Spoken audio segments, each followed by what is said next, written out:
Hello everybody, welcome to StraightA. Dawson here, back with our final episode of the regular season. We are into divisional games, week 12, week 13, and week 14. Find out who's going off to the big game, or at least the big playoffs, I guess, for it all. So before we get started, please leave a like down below, comment down suggestions for the channel going forward, and subscribe if you have not already. Without further ado, guys, let's get right into the video.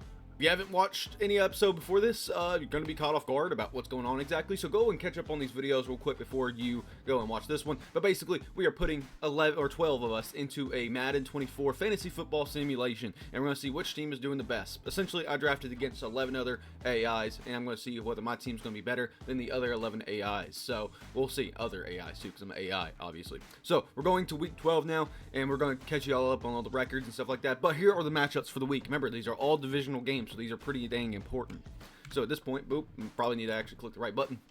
Mixing it up versus Picket Line. Of course, the last time they faced off, Picket Line kind of destroyed the whole division. So mixing it up, looking for a little bit of redemption. Plus, they really need this win to stay in the running. I believe if they lose this, they are out of the playoff contention. So Picket Line is looking to knock them out officially out of the playoffs. So Picket Line is also one of the best teams in the division or in the whole league. While Mixing It Up has been gradually bringing themselves back up, but still on the lower end of things. So we'll see how they do and whether they can keep up with Picket Line.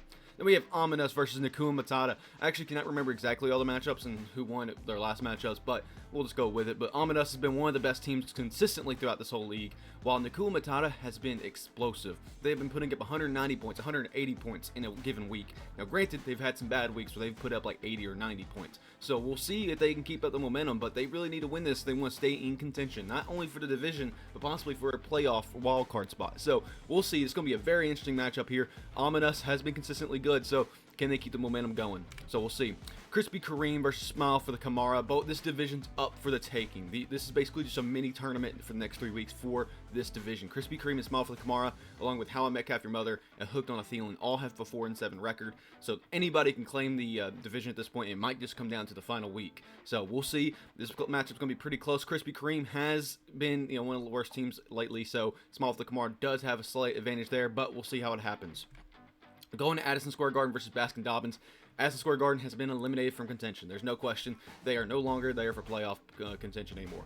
But they can kill the dreams of their divisional opponents with Baskin-Robbins, hoping to kind of secure a spot because they've been kind of consistently up in there near the top. But they've been recently surpassed by Nakua Matata, by The Bryce is Right, by other Ominous, by other teams that have been consistently doing better than them. So can Baskin-Robbins throw their hat in the ring? Let's see.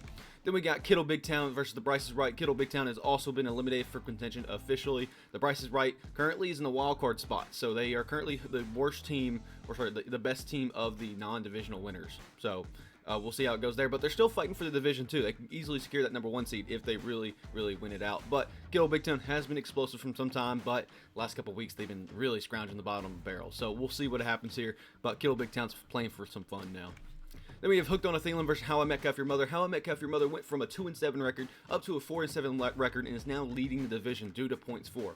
So they really need a win here to kind of secure their top spot, but Hooked on a Feeling could surpass them. Hooked on a Feeling has been known to kind of get these little eeky wins out of there, so we'll see how this actually ends up shaping up for them. But this, again, the division's up for grabs at this point. Here are the current standings. As you see, Kittle Big Town and Addison Square Garden here in the bottom left and bottom right are out of the contention, as you can see, because this is kind of like the division winners.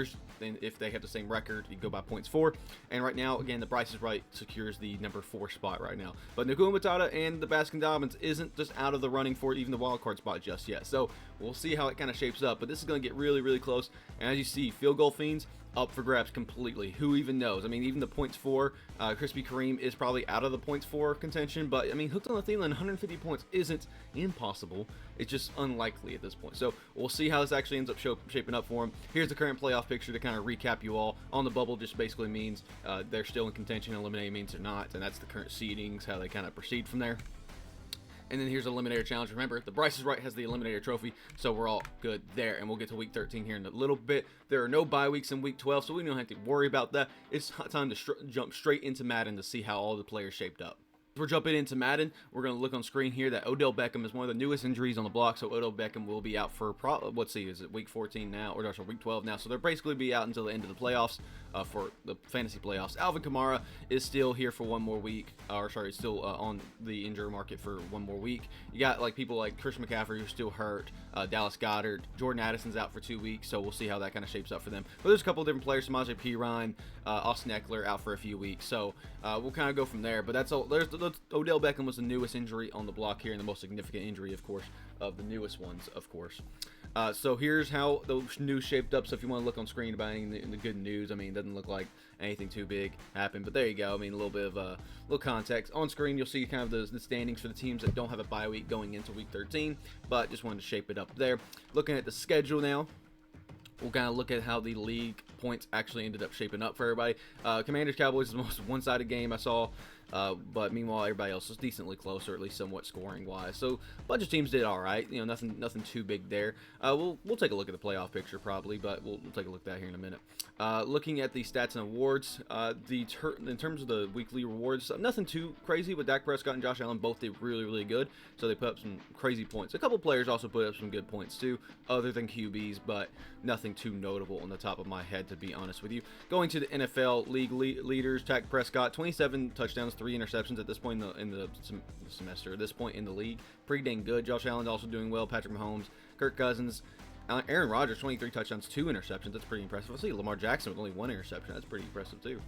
Derrick Henry's leading the league right now in total rushing yards, but Aaron Jones is up there too. They're both in 1,000 plus. Cooper Kupp has recently taken the top spot for the most receiving yards and 10 touchdowns. Pretty good. Nico Collins also has the most with 12 though, and that's kind of the current status there. Nothing else to really look at in terms of all of that. You know, we'll go look at the playoff picture real quick. That way you get a good idea of what teams are actually going to the playoffs. I don't think I'm going to do anything with the playoffs, but we'll go from there. League transactions, no one traded, no one released anybody, no one signed a new free agent, so no big deal there. Here's the current playoff picture. I haven't looked at this either, so this is going to be pretty cool. Wow, look at that. Ravens, Raiders. Oh, Bengals made it too. Chiefs are number 4 spot. That's a little weird. Eagles number 1 seed on the NFC side. You got Falcons. I see the Seahawks. So that's pretty cool. All right, cool. Look at that. Without further ado, though, guys, I think it's time to see how the results panned out. Here we are, the results of week 12, here ready to go. The first of the divisional games, of course, or first of all the divisional games for the last 3 weeks. Mixing Up versus Picket Line. Picket Line easily took the dub here. Mixing Up did put a valiant effort, but mostly just averages across the board, actually leaving them to an 0-4 divisional record, interestingly enough, while Picket Line extends their lead to 10-2, which is pretty dang good. Josh Allen and Joe Mixon are some notable stars there for Picket Line, so good job. Picket Line is extending their lead. Ominous versus Nakuma Matata. Nakuma Matata picked up a much-needed win to keep themselves really in contention here for the division. Ominous took their 4th loss on the year, but their 3rd in points for. Nakuma Matata did go I think 1 less in points for averages in terms of he went from 4th to 5th, but still not too bad. He had Lamar Jackson, George Kittle do really, really well. Well, Ominous just had an off week. Just off weeks you can't have sometimes as a leading divisional leader. You can't really have those. Krispy Kremes versus Smile for the Kamara. Smile for the Kamara took the dub. Krispy Kremes goes down to 4-8, while Smile for the Kamara goes and takes the top of the division for 5-7. Travis Etienne and Adam Thielen were notable people, while Brock Purdy was the only one that did really well for Krispy Kreme. So there you go, there for that division.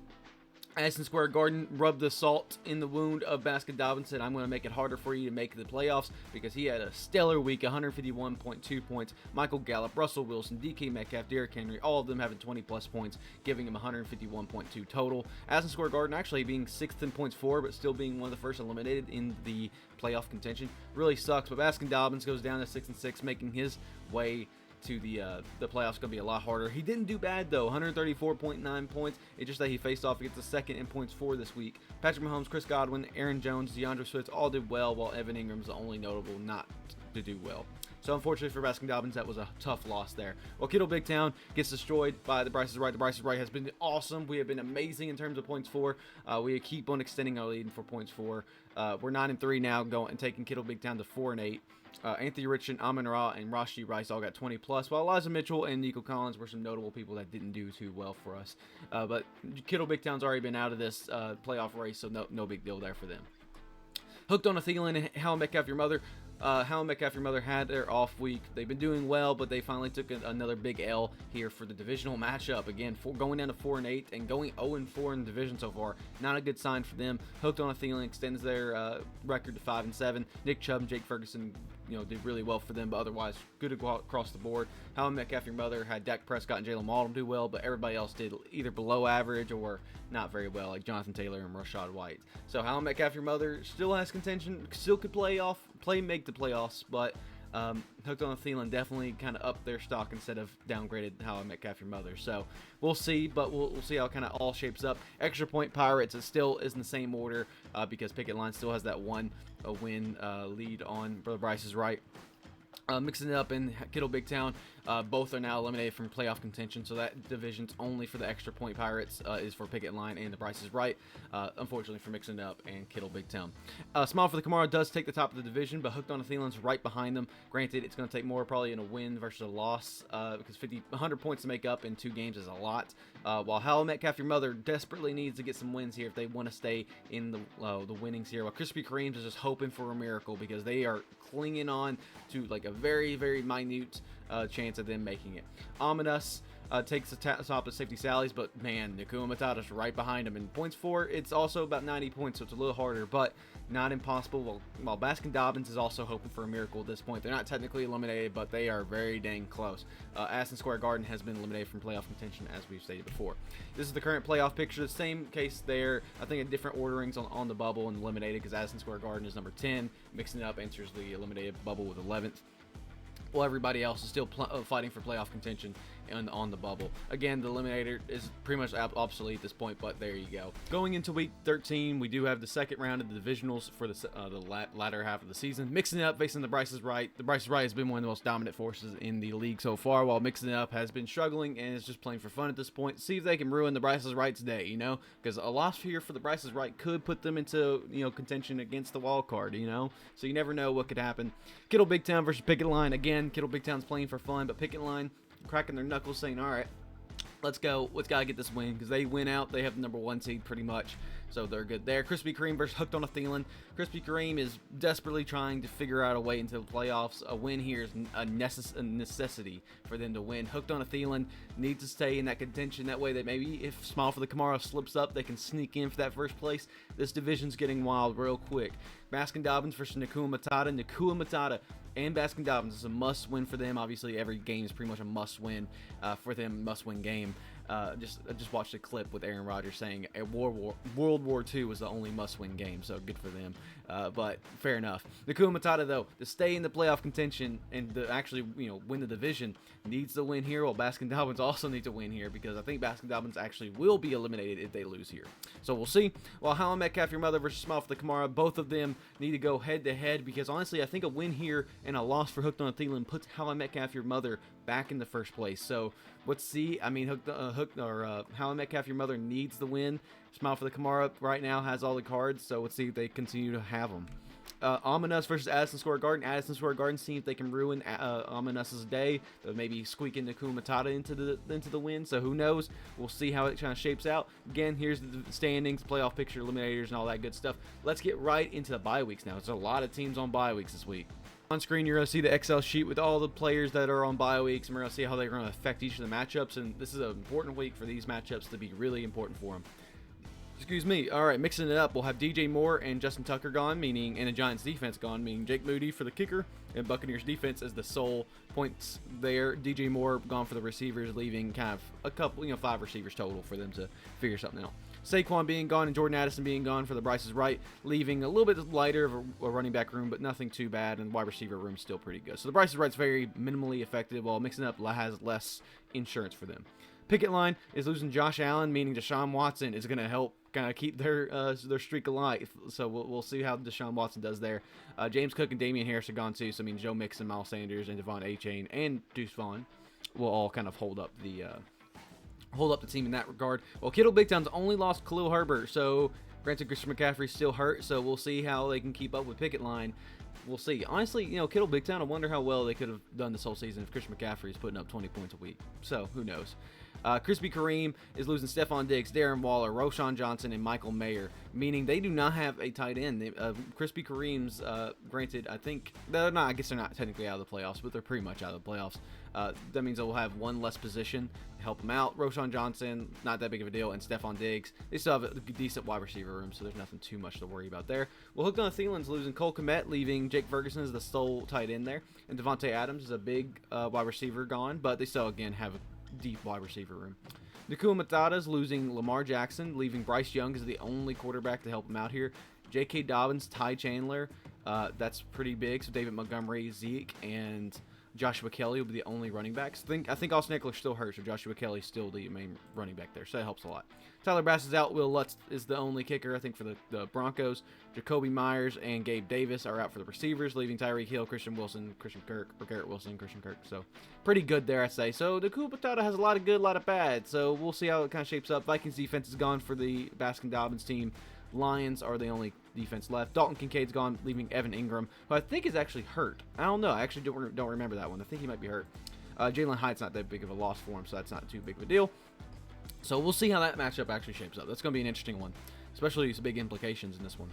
How Metcalf, your mother, has a lot of people gone. Alexander Madison's gone. Zamir White's gone. Darnell Mooney. Justin Jefferson. So a couple wide receivers are gone, leaving 4 wide receivers. Got a couple running backs like Jonathan Taylor, Rashad White, Jarrett McKinnon, Zach Moss. So they got a little bit of a room. And then the Mark Andrews for the tight end position's gone. That means Jawan Johnson, the backup in the Saints tight end room, is the only person there. So we'll see how that works out for him. Justin Fields is gone, and Daniel Jones are gone for Small for the Kamara. So How Metcalf, your mother, has a little bit of a break because this is a big loss for Small for the Kamara, who needs this win to stay on top of the division, or at least possibly stay on top of the division. Because they have the quarterback position gone. That means 9 other positions are left. Santos is gone, leaving Graham Gano as the kicker for Small for the Kamara. So that's going to be an interesting matchup with How Metcalf, your mother, having a lot of depth gone, but Justin Fields and Daniel Jones being gone hurts a lot for Small for the Kamara. Ominous also has a lot of people gone. Holy crap, I didn't even realize this. TJ Hawkinson is gone. So, I mean, Greg Dulcich is the only one for the tight end position. Deontay Foreman's gone. Gus Edwards are gone. That means Isaiah Pacheco, Jamal Williams, Shuba Hubbard, and Evan Hull are the only running backs. Then you have Zay Flowers and Rashad Bateman gone. That means there's 4 wide receivers, the main wide receivers at least. So, and I think DeAndre Hopkins is hurt. So I think that leaves literally just Tyler Lockett, Jamar Chase, and Devonta Smith. So that's going to really suck for him. Raiders defense gone, leaving the Steelers the only defense left for them. So that's some deep room right there. As Square Garden does have some people gone too. Josh Jacobs is gone, and Cam Akers, leaving James Conner, A.J. Dillon, Derrick Henry, Antonio Gibson. So we'll see how those guys shape up. Daniel Carlson's gone, leaving Blake Group, who I think is the backup kicker, so he's pretty much gone as well. And then you have Odell Beckham, who was hurt anyway, so that's not big of a deal. So Ominous needs a win here, and they have a really unfortunate situation. This actually lines up really interestingly enough to take off the top teams right now and possibly at least make the top of the divisions really interesting. So that's going to be cool to see. But how about we just jump right into Madden? Only one new injury this week, and that's DeAndre Swift, who I think that this means he's gone for the rest of the season. So sorry, DeAndre Swift. There's a couple people coming back pretty soon, like Dallas Goedert. Christian McCaffrey's still out for the rest of the season, stuff like that. So I'm not going to keep on going through all of them. But that's the newest one, at least in terms of injuries that are going to hurt everybody. Here's the kind of news if you want to look at all the good news in the NFL right now. Panthers defense, who no one drafted, is actually doing really well. 15 interceptions total. That's 30 points left off the board, by the way. Just saying. Then we go. Here's the standings on the board now. I think there's 2 teams that are still missing, so that's pretty much everybody but 2 teams for the standings, at least schedule-wise. We'll go ahead and take a look at the Week 13, show you how everybody shaped up and ended up going. Haven't gone through all the teams just yet, so there you go. Chiefs and Packers, though. Holy crap. Chiefs got some points on the board. Playoff picture. Here's the playoff picture in case you're interested. Eagles top right, by the way. I think I realized that I kind of covered up the ones before. So Eagles in top right, just in case you're curious. Then no league transactions. No one got picked up. No one got released. All that good stuff. So no big deal there. Stats and awards, though. We do have to go to that. That's the last thing we got to cover. The weekly awards go to Brock Purdy and Russell Wilson. Some impressive points, but not anything too crazy that we have seen in the past. Brock Purdy put up almost 400 yards in passing, and Russell Wilson rushed a little bit, but also just passed a lot of touchdowns. So AFC must have been a little bit weaker in terms of stats. Whoops, I meant to go into the stat leaders, but I kind of skipped over it real quick. So we're going to click back on that. Boom. Bada bing. Russell Wilson, by the way. Good for you. You're just throwing a lot of interceptions, dude. Don't do that. Then you got Dak Prescott leading the league still, doing really well, touchdown to interception ratio. Patrick Mahomes, same thing there. Josh Allen's up there. Russell Wilson's up there, but not anything too crazy. Derrick Henry continues to be a beast, while Aaron Jones, Joe Mixon, Nick Chubb are up there as well. Receiving, CeeDee Lamb must have had a good game because he surpassed Cooper Kupp by quite a bit. Cooper Kupp, I know, looked like he did have a decent game. Christian Kirk must have had a decent game as well. Brandon Ayuk probably up there too. So pretty good overall stat awards from all these players so far. So this is going to be an interesting week, but it is time to get into the results. It's time to see the results of Week 13 and going into the last week of Week 14 here pretty soon too. Mixing it up in the Bryce is Right. The Bryce is Right dominated, 139.7 versus 110. Bunch of people on the board did really, really well, including pretty much, Elijah Mitchell, Brandon Ayuk, Kyler Murray for the Bryce is Right. While Juju McSchuster actually had a pretty good week. He tends to do that actually quite a bit. T. Higgins and Jared Goff also did it pretty well for mixing it up, but mixing it up, unfortunately, just had to kind of get booted out of here. Going 0-5 in division, 5-8 total. So unfortunate for them. Kittle, Big Town, Picket Line. Picket Line just showed up and showed out. They're showing like, hey, it's time for the final stretch for the playoffs. Let's actually, beat some teams up. And they upped their record to 11-2. Pretty dang good. Drake London, Travis Kelce, Gerald Everett, all doing amazingly well. Meanwhile, Kittle, Big Town had a lot of injuries, a lot of buys, or not a lot of buys, I don't think. Either way, they were affected a lot of bits. So Justin Herbert and Keenan Allen, the only players really of note for them. Krispy Kreme's and hooked on to Thielen. Funny enough, this division right here pretty much all won and lost again, so they're all 5-8 again. So this is actually a really, really close division, all things considering. Krispy Kreme hooked on to Thielen. They matched up, and of course, Krispy Kreme won 129.2 versus 103.1. Hooked on Thielen just did not have the best of weeks, while Krispy Kreme was able to kind of pull off some of that magic with Brock Purdy and CeeDee Lamb. Meanwhile, hooked on Thielen can blame the Browns, like Amari Cooper and Nick Chubb, for not doing too well as Michael Pittman. Kenneth Gainwell, the backup to DeAndre Swift, did really well with his injury coming about.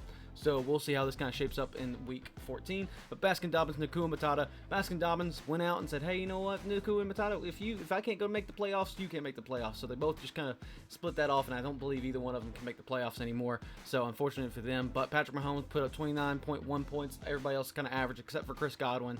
Then on the Nakua Matata side, Tyreek Hill and Christian Kirk, really good two receivers, did really well, while Bryce Young, David Montgomery, and Michael Thomas all did not do well. Also, just realized the Y in Bryce Young is lowercase, or at least in Young, so I'm going to fix that later, but it can bother you now too. Either way, Nakua Matata takes a loss here and goes down to 7-6. Now, Metcalf, your mother, picked up a win in a battle of the bad teams here, 79.5 versus 71.9. So Smile for the Kamara blew their lead and said, all right, I guess I'm just going to give you the top spot again, which I believe they did give them the top spot. Smile for the Kamara didn't have anybody do good. Well, How Metcalf, your mother, just kind of didn't have anybody at all, besides from Dak Prescott and Marquise Brown. So don't know how that happened, really, so we'll see how it goes. Ominous did pick up a pretty, not substantial victory, but a victory over Addison Square Garden, who's just playing for fun. Addison Square Garden did have a couple good performances, but, again, had people that didn't perform very well. Isaiah Pacheco and DeAndre Hopkins helped Ominous get there. Here's the current standings. Picket Line still leads the pack here in extra point Pirates, but Bryce is Right's right behind them. Mixing it up in Kittle Big Town, kind of a big step below. Then Field Goal Fiends all tied up at 5-8, 5-8, 5-8, and 5-8. So they're going to have to hope for a miracle.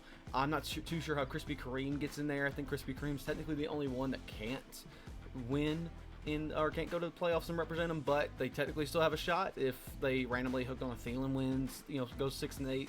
And Krispy Kreme goes 6-8, and then they somehow get 60 more points. So everybody in the division still able to represent them going into this final week, while Ominous is still leading the pack there pretty easily. Baskin-Robbins, Nakua Matata, second place and third place there, and Addison Square Garden leading the bottom of the pack there. So in terms of the wild card and the safety sallies and extra point Pirates divisional winners, the only thing left up for grabs there is Picket Line versus the Bryce is Right, who either one of them could take number one spot, though technically it doesn't change the matchup, because currently how we have it scheduled is that the number 1 seed faces the number 4 seed, which is the wild card. So I think I'm going to keep that the same. I debated on whether I should just give it the number 1 seed the worst team. I'm still debating it, because technically the worst team would probably be the points 4 team. So whatever team has the worst points 4, maybe that's how I should do it instead. I'm still debating it. I'm going to wait until the Bryce is Right wins and see if they get the number 1 seed, and then we'll go from there. But I'm still jumping that up in the air with who kind of faces who. But I think it's only fair the number 1 seed just faces number 4 seed and number 2 seed, number 3 seed, just to make it completely substantial in that way.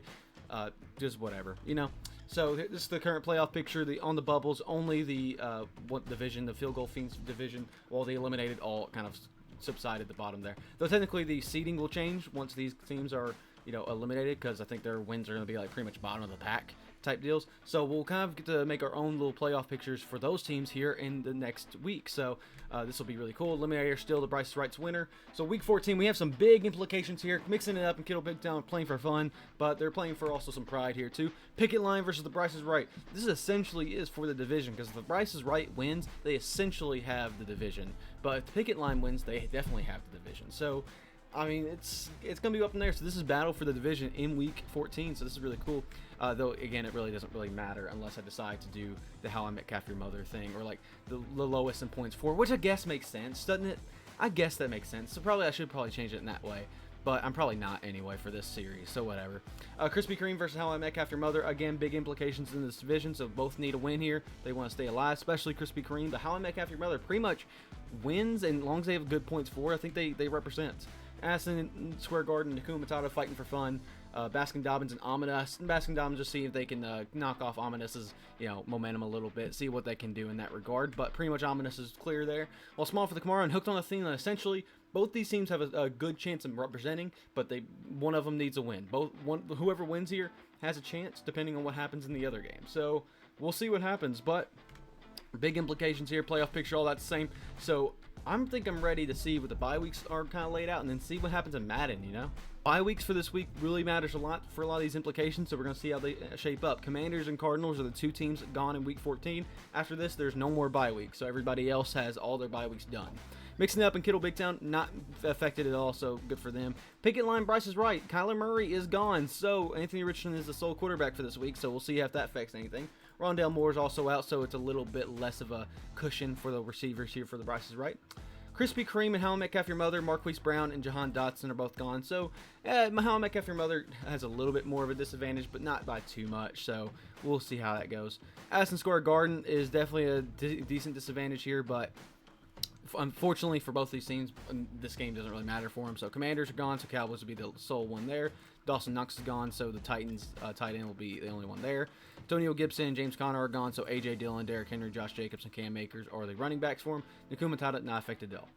Baskin Dobbins and Ominous, nobody drafted for them. Hooked on a Thielen has nobody, but Smile for the Kamara does have Terry McLaurin and Brian Robinson, so they just have a little bit less in the flex position, but otherwise should be fine. So no big games, no big implications here, it looks like, for any of these teams. So let's see how the Madden NFL week actually panned out. Only new big injury here is Chris Olave, 2 weeks, so will be back for the second game of the playoffs, second game of the playoffs, or second part of the playoffs, however I'm going to do it. But Chris Olave is the only big injury, new injury at least, in terms of offensive players that were drafted. Meanwhile, no big news, but if you want to see, there's a couple like injuries coming off, like Jordan Addison and Dallas Goedert, I believe. So that's pretty cool. Left side is actually showing the rushing leaders. Derrick Henry, I think, had a pretty dang good week this week, so that's pretty cool to see.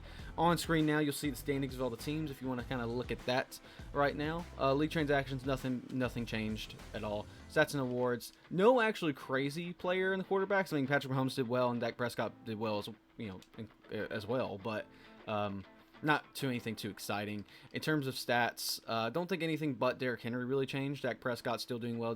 Patrick Mahomes still doing well, etc., etc. Derrick Henry's definitely leading the pack now by decent margin. CeeDee Lamb, I think, extended his lead, but I think he already had a decent lead, so I don't think there's too much to change there. So nothing really too much in the changing of guards, at least at this point in the season. But we can check the schedule and show you the teams that have already gotten scored, or the scores of last week's teams. That way you kind of get a good idea of who did well, who didn't, that good stuff. Doesn't look like any game went crazy except for Kansas City, so every game was kind of mid-range actually, kind of a lackluster, boring week it looks like. So, and here's the playoff picture for all the teams here, nothing too notable. Chargers made it on the 7th seed so far. Panthers, see the Panthers have the 4th seed, Falcons have the 6th seed. All pretty interesting, so there you go. So either way, though, it's about time that we wrap this thing up, wrap the regular season up with Week 14. Who made it? Here we are, the regular season coming to a close here with Week 14 and these matchup results. So first of all, we have Mixing It Up and Kittle Big Town facing off and facing an exhibition match. Mixing It Up did come out on top with 140.9 points, one of the best of the week, second best of the week actually. While Kittle Big Town about 103.4 points, about what they've been doing lately. Chris Olave was a big guy there, while Elijah Moore was a big guy for Mixing It Up. So there you go. Mixing It Up actually went from one of the worst teams to 8th in place in points for, while Kittle Big Town's basically stayed near the bottom. So a little bit curious there, but a little good exhibition match.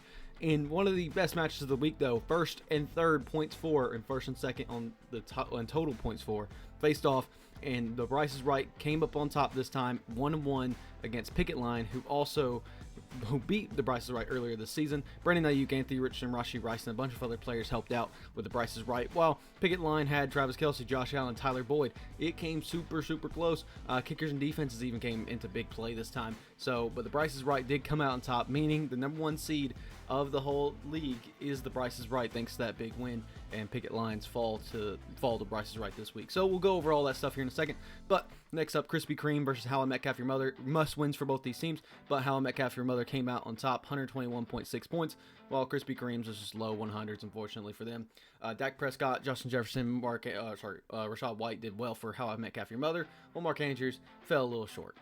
Jackson Smith-Njigba was the only person that did really well for Krispy Kreme, unfortunately. Moving on, Aston Square Garden, Nakua Matata again faced off in more of an exhibition match. Aston Square Garden actually came up on top here, 4th in points for this week. Joe Burrow and Josh Jacobs did really well, while Nakua Matata just kind of floundered with a lot of people like above average, but not like anything too notable. So Nakua Matata, despite being 4th in points for, not making the playoffs. Then we got Baskin Dobbins versus Ominous. Again, Ominous, one of the best teams. Absolutely, came out on top in this league. Came very close against Baskin Dobbins here, I don't think there was any shot for them to make it, but they are hopefully going to lose some momentum. But Ominous came out on top with Chuba Hubbard and Jamar Chase doing well, but really the whole team just did well. While Baskin Dobbins just didn't have enough players, only Patrick Mahomes and Jalen Warren, also it's Jalen, not Jalen, Warren there, did really well, while not too many people on Baskin Dobbins' side did bad, while Ominous did have a couple people who were below average. So we'll see how that kind of goes, but Ominous has sealed their ticket to the playoffs. Well, Small for the Kamara and Hooked on a Thielen also must-win games for them. Small for the Kamara was hoping to kind of each their way into the playoffs. They had a spot a couple weeks ago. Fortunately, they just lost to Hooked on a Thielen, leaving the top spot for the division open, with Hooked on a Thielen giving themselves at least a chance. At the very least, though, we'll check out the standings here. Hooked on a Thielen, though, is still quite far behind How I Met Your Mother in terms of the standings here. So How I Met Your Mother ended up winning the Field Goal Fiends division, leading them to be the spot and contender in the playoffs. As you see, the Bryce is Right and Ominous also won their divisions, with the best wild card spot being easily Picket Line at 11-3. And actually, the more I look at this, the top 3 teams have such a big win difference over the other 3 teams or other teams in this league, which is kind of crazy to me. But either way, it's kind of curious, so it kind of shows you which teams are actually going to be favored going into this. Either way, here's the current playoff picture. The Bryce is Right and Picket Line facing off in the number 1, number 4 seed, and Ominous facing off against How I Met Your Mother in the number 2, number 3 seed. Mid-off and the Toilet Bowl were separated into 5 through 8 and 9 through 12, leaving the ending standings of the league to be decided in those playoffs. So 1 through 4 will be decided in the playoff picture, 5 through 8 will be decided through mid-off, and 9 through 12 will be decided in the Toilet Bowl. Here's the official, just kind of blank playoff pictures, and this is just simple. Each game will be 2 weeks, so it's added score of 2 weeks.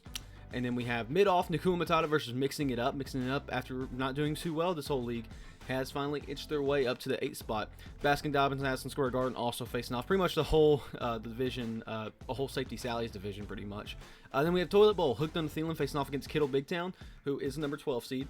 And you got a Smile for the Kamara versus Krispy Kreme. So this is a little bit curious there. The Toilet Bowl, mid-off, and playoff pictures. I'm very excited for all of these. I guess I really didn't have to do the colon there, but either way, they're eliminated. Not to forget, the Bryce is Right is the winner of that too. So we're coming into the playoffs though. We have Week 15 and Week 16, the semifinals, coming up next week, or coming up pretty soon. I guess I shouldn't say next week, as if it was like in the game. I mean, next few days, who knows? I'll be on spring vacation, so don't worry about all that. So Week 15, Week 16 of the playoffs will come very soon, but these are your matchups. Look forward to it, guys. I look forward to it as well, but let's get right to the Excel sheet. Here we go, starting from Week 12 going down to Week 13, just making sure you can see it on the screen all right.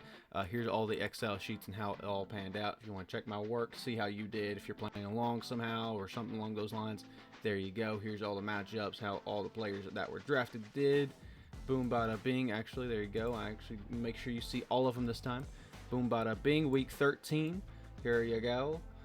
Boom, boom, boom. I do like how I kind of laid this out. I'll probably use similar layouts in the future. I don't know whether I'll keep defenses and kickers. I think they were kind of cool to add, but they are a lot of work to actually calculate. So they may be taken away. I don't know how I'll do this in the future if I decide to do this again, but either way, week 14. We'll see. If you have any suggestions for how this can be done in the future, please let me know.